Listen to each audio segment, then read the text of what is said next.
Yeah. Should be banned everywhere. Super gross. Maggoty cheese.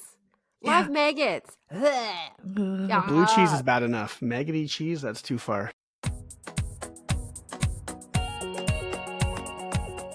Hi there, you're listening to the Kingdom Sexuality podcast. We're Alana, Kyle, and Tira, friends who have a heart for intimacy and long to uncover God's truth and design for sexual freedom within marriage. If you enjoy listening to our episodes or like our content over on Instagram, would you consider leaving a review or subscribing? It really helps. Welcome here. Hey everyone, we are back for another episode of the Kingdom Sexuality podcast. I am Tira, joined by my lovely co-hosts Kyle and Alana. And of course, a special welcome to all our patrons who are listening. They get the best. They get inside scoops on stuff. They get freebies. They get discounts. And most recently, they get our hump day positions because we had to move them off Instagram because Instagram doesn't like us talking about sex, which is rather hard when you run a sex podcast. So to check us out at Patreon, you can go to patreon.com/Kingdom Sexuality. The verse for today is that pleasing is the fragrance of your perfumes. Your name is like perfume poured out. No wonder the young women love you. Song of Solomon 1 verse 3. So today we're talking all about aphrodisiacs. This one is really fun for me to plan. But before we get into, I'm going to give you a big disclaimer. Okay. So, I'm going to make it clear that we are not medical professionals, and the information that we're giving you guys on this episode is just for like educational and curiosity purposes and should not be taken as medical advice.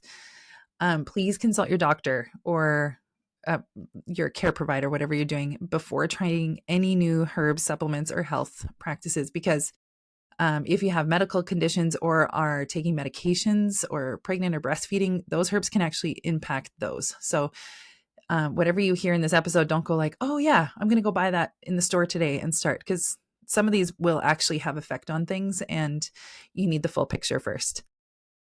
We're going to explore the claims and science behind the various aphrodisiacs today, and we're not recommending or encouraging you to go experiment with any of them. Many natural supplements can, like I said, interact with medications. And unfortunately, the supplement industry isn't held to the same FDA standards as prescription medications. So that means some products may contain undisclosed or even dangerous ingredients.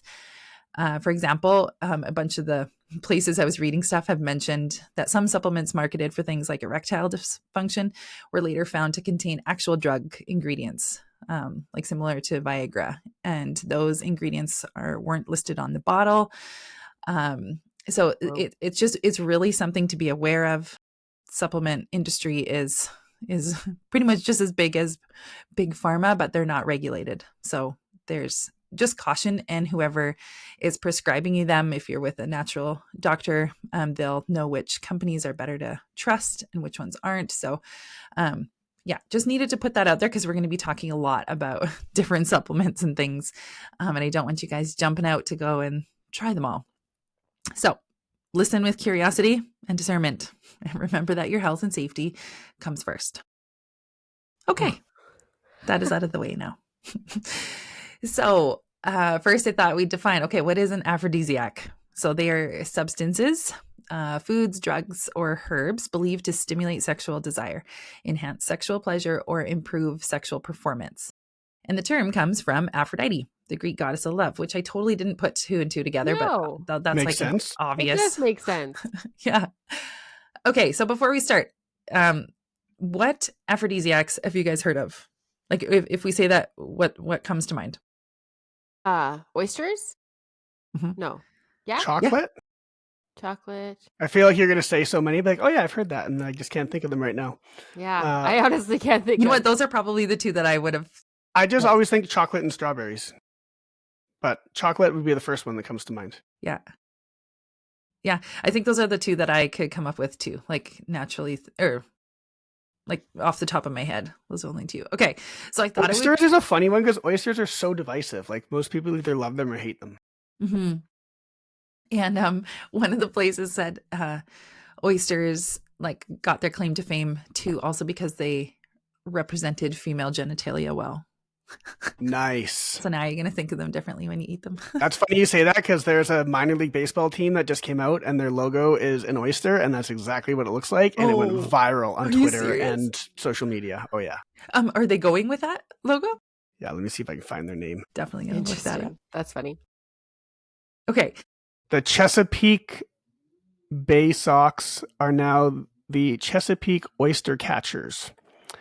And it's a picture of an oyster in a baseball glove. And yes, it's exactly what it looks like. So feel free to Google that and have a good chuckle. That's so funny. And an oyster catcher. Isn't that a bird? Only you would know that. Yeah. Only you would know. Yeah, exactly it. Okay. So I thought, what fun to go and see what crazy aphrodisiac things there are. So yeah, we're gonna go through them. So I told the other two not to look at my episode notes so that we can get their first reactions on some of these. So we're gonna go through them and we're each gonna read one so that I want to hear some of them. So so I should scroll down to look at it. So you can scroll down now. The first one already. Pardon? I peeked at the first one already, so I'll read it. Okay. So Alana, you can start with the first one, and then Kyle, and then me. Go for it. Ambergris? Yeah, I didn't read how to pronounce any of these words, but sperm whale vomit. Yeah. Yes, Sam and I use this one all the time. Used as an aphrodisiac in Europe and the Middle East, prized for its rarity and exotic origin. Ambergris is a waxy substance found in the digestive system of sperm whales, and it was something eaten or infused in drinks. How do you harvest this? Yeah, that's what I was gonna. Yeah. You just go out there, like start sticking a big pole down the whale's throat, or what? Like, how do you even? I have so many questions. Yeah, we didn't go. I didn't pull up all the full details of all of these. So yeah, you can go Google it. We're gonna need a 2.0 episode with lots of details here. Oh my gosh. Okay, Kyle, you're up. Okay, Casu Marzu maggot cheese. This Sardinian cheese contains live maggots and is banned in many places. Despite the risk, locals have claimed it is an aphrodisiac. Banned in many places. Yeah, that would make sense. Yeah. Should be banned everywhere. Super gross. Maggoty cheese. Live maggots. Blue cheese is bad enough. Maggoty cheese, that's too far. The next one, cobra blood. In parts of Asia, particularly Vietnam and China, drinking fresh cobra blood is believed to boost sexual vigor and prowess. Go catch some cobras. Goodness. Okay, should I do the next one? Yep. Animal genitalia. Consuming animal testicles or penises has been a common practice in many cultures, including traditional Chinese medicine and ancient Rome, under the belief that like cures like. Get yourself some Rocky Mountain oysters. Yes. Oh, wild. If you don't know what that is, that's bull testicles, I think. Yeah, we call them prairie oysters. Yeah, you would. All right, Kyle, you're up. All right, what do we got? Bat's blood and goose tongue. Pliny the Elder in ancient Rome recommended placing bat's blood under a woman's pillow or eating goose tongue to stimulate desire. Right on. Like, who comes up with these? How do they decide? Not a duck. It has to be a goose. Yeah. Yeah. Okay, the next one, vulture's lungs and sparrow eggs. Also from Pliny's writings, wearing a vulture's lung or or eating sparrow eggs mixed with honey and hog's lard was thought to boost male libido. Can you imagine just seeing like a man walking around with a vulture lung because he had to wear it? Oh my Like, goodness. oh, I know what you're trying to do. Yeah. Yeah. So wild. Yeah. Okay. Brains of sparrows. Medieval European recipes sometimes calls for the brains of 30 male sparrows mixed with other ingredients as a cure for impotence. Wild. My goodness. Poor little birdies. All right, a little more normal one. Here we go. Baked beans. Okay, but is that normal?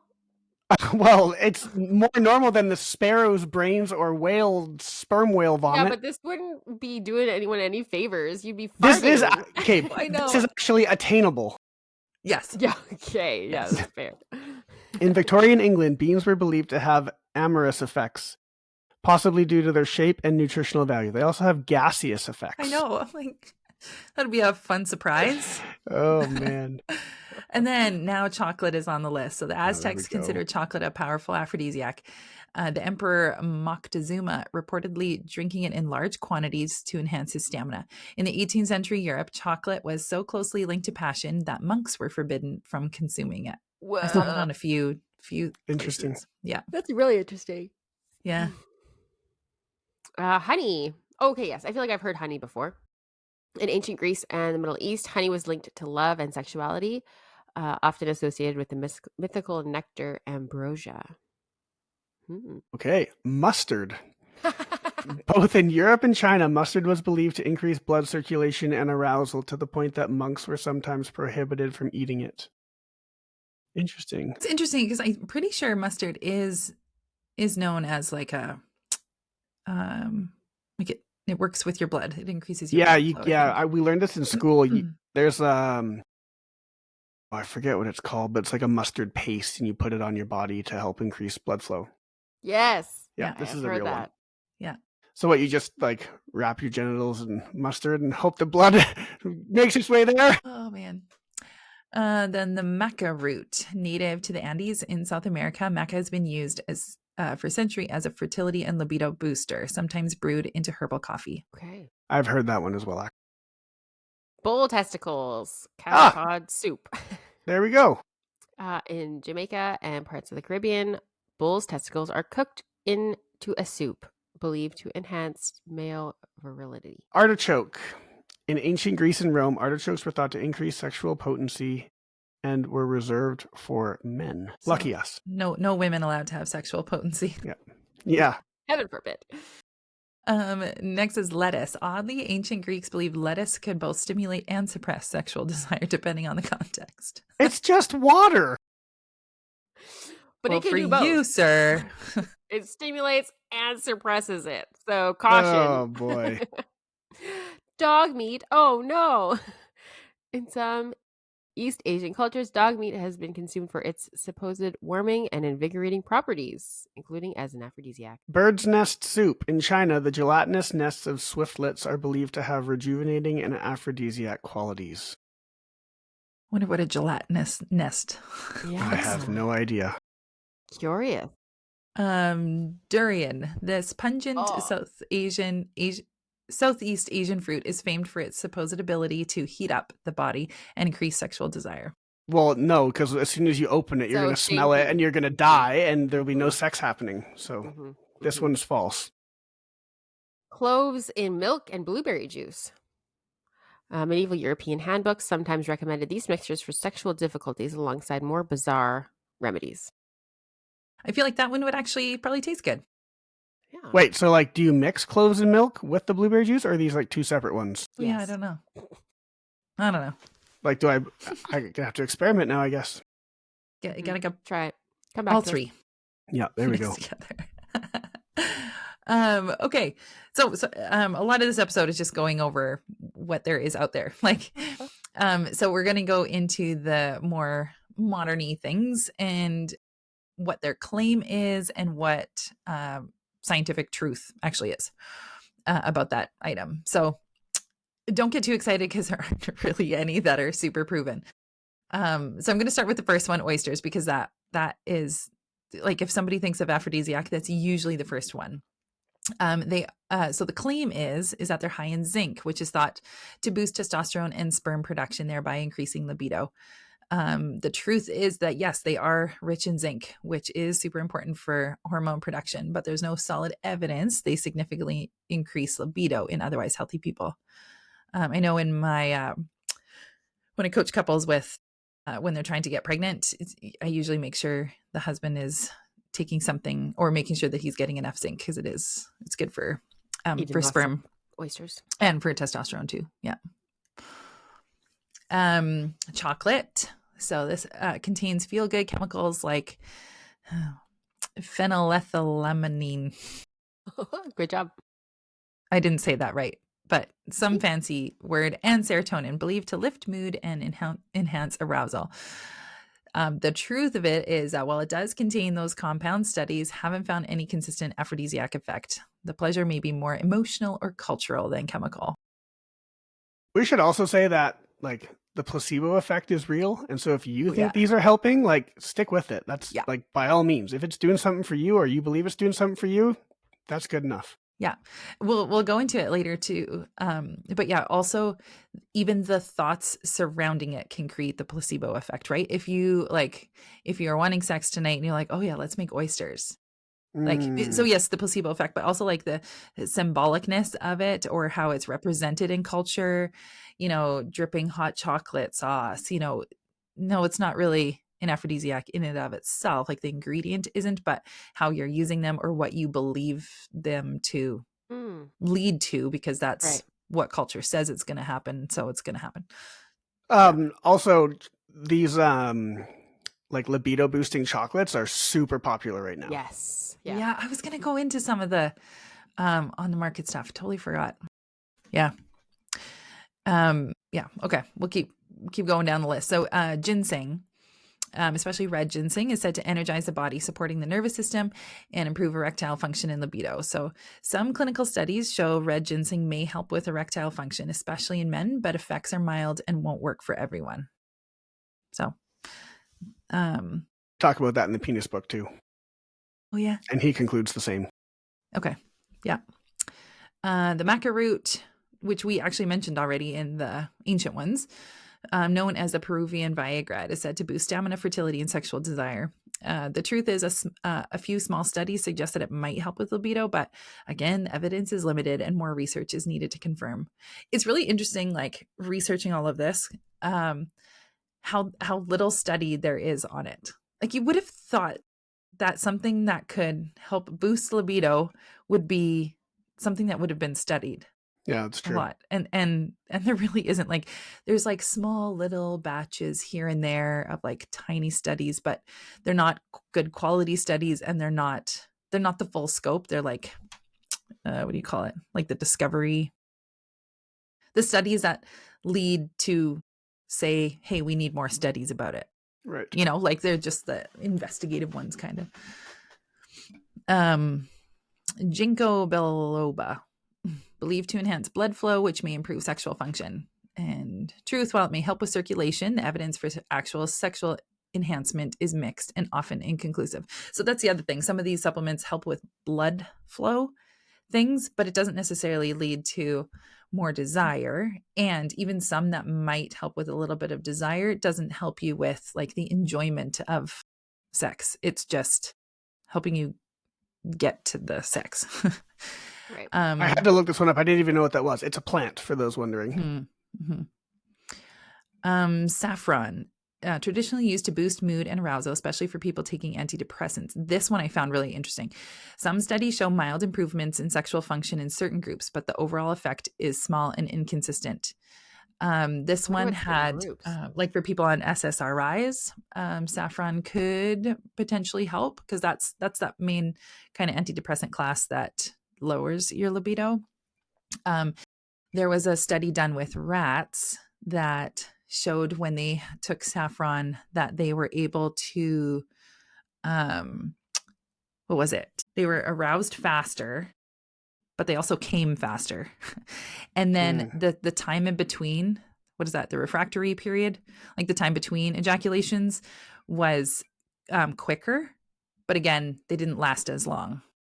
So kind of, so that was like one study that actually mentioned something that seemed, and I feel like for people who are on antidepressants, that can be such a huge side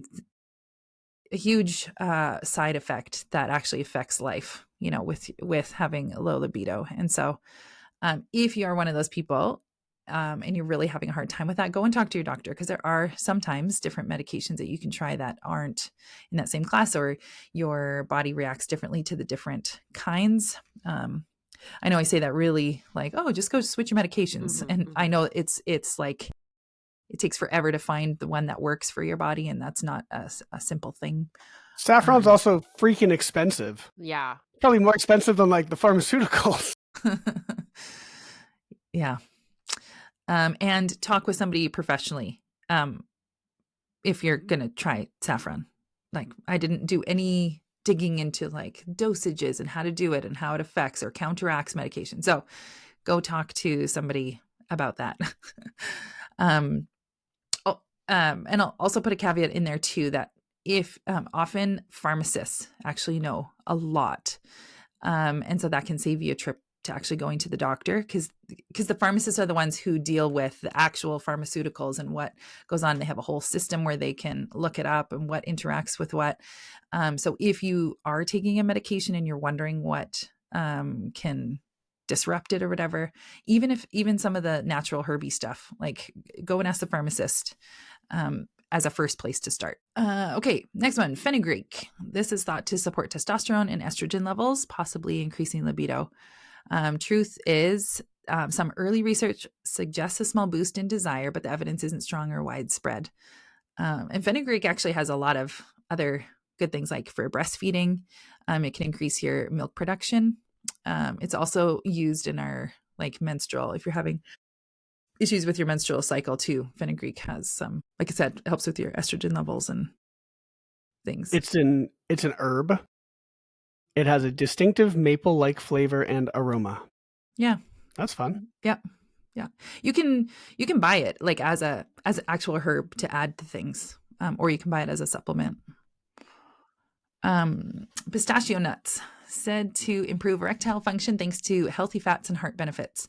The truth is, a few small studies suggest benefits for circulation and erectile function, but it's likely due to the general cardiovascular health rather than direct sexual effect. So we're going to talk about that later, about natural things that you can do that aren't supplements or aren't things that you take that just help improve, improving your cardiovascular system is going to help improve blood flow, which there in part helps with erections and stuff. Yeah. Also expensive, pistachios. And I wonder how many, in studies where it's, you'd have to eat how many pistachios in order to have any difference. Yeah. $120 of pistachios every day. Yeah. Oh, have you guys tried chocolate covered pistachios? No. So good. Costco, I don't actually really like nuts very much. Good. Oh, right. So you're nuts. Yeah. Horny goat weed. This one has to work, right? Yeah. It's in the name. It contains, I don't know how to say this, icarin, ICARIIN, which works similarly to Viagra by increasing blood flow.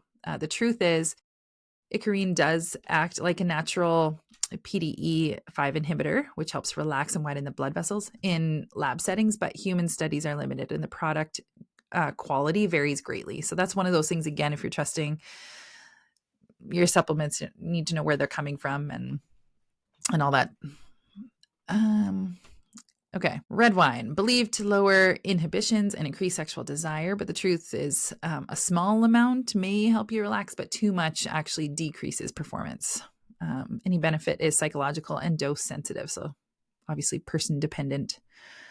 Adaptogens like ashwagandha. So adaptogens are things that help your body deal with stress. So it helps bring down your cortisol levels. So the claim is that it reduces stress, which is often linked to low libido. So they're believed to indirectly boost desire. The truth is, there's growing support that managing stress levels improves sexual health, especially for women, but direct actual aphrodisiac effects are still unproven. Yeah, so that's kind of the list that I went through. So aphrodisiacs are basically things that are thought to have an effect on your neurotransmitters and your hormones. So increasing your hormones like dopamine, that's your desire, or oxytocin, as well as increasing androgen levels. So androgen levels are hormones like testosterone. And then at the same time, lowering the hormones that could be lowering your desire, like serotonin or GABA. They also have an effect on our vascular system, like I mentioned. Obviously more blood flow is good for erections. But this is also why you need to be extra careful with experimentation of these options, because it can affect your body systems, not just your genitalia. So, and my notes here, we're talking about placebo effect. We kind of mentioned that already, right? Like things, it can be all in your head. Even supplements that you take, you can feel that placebo effect for a few months even. And so you'll feel like, oh yeah, this works. And then slowly it will start to not work because the placebo is starting to fade. Hmm. Okay, so next I just wanted to mention like the holistic aphrodisiacs that aren't on the shelf. So sleep, getting enough sleep is a huge one. Eating well. So again, eating well for your cardiovascular health. So yeah, getting those healthy fats and exercising well, and even having like pelvic movement and increasing blood flow in the pelvic area. So actually having sex, bringing more blood flow to that area, it does actually help improve the tissues and your response to the blood flow in that area. So it is actually more beneficial to continue to have sex because it will help bring life to the area. Yeah, and just things like emotional connection with your spouse. And I've talked many times about, practicing mindfulness and how that can lead to desire, and things like even your own confidence in your body. How can you improve that? That in itself is kind of an aphrodisiac for you too. Yeah. So what are the things called when a smell turns you on? Like pheromones? Pheromones. Yeah. Okay. Mm-hmm. Okay. We are not pheromone creatures. So we don't have the receptors for pheromones. So okay. I just read the craziest thing about giraffes. A male giraffe will headbutt the bladder of a female and then taste her urine to see if she's ovulating before he decides if he wants to have sex with her. Best ovulation kit ever. Yeah. Oh my goodness. Just taste it. That's so gross. Wild. Animals, eh? Yeah. They're fascinating. Yeah. All right. Well, that kind of wraps it up. There isn't really too much more to, it was like talking about what there is out there, what the truth behind it is. And unfortunately, there isn't like, this is the one that will do it for you. There really are limited studies. So if, like we mentioned before, if there's something that you guys have found that works, stick with that. Yeah. Okay. I'll pray to close us off. Lord Jesus, thank you for giving us so many things in our natural world to experiment with, to eat, and to see how it affects our bodies. Pray for anybody listening now, if they are having issues with desire, Lord, that you would point them in the direction that they need to go, and also point them in the direction of which people to talk to, which doctors or pharmacists or other health practitioners, Lord, that you would help them in this journey and that they would find hope and more connection with their spouse. Again, thank you for what you've given us. Amen. Amen.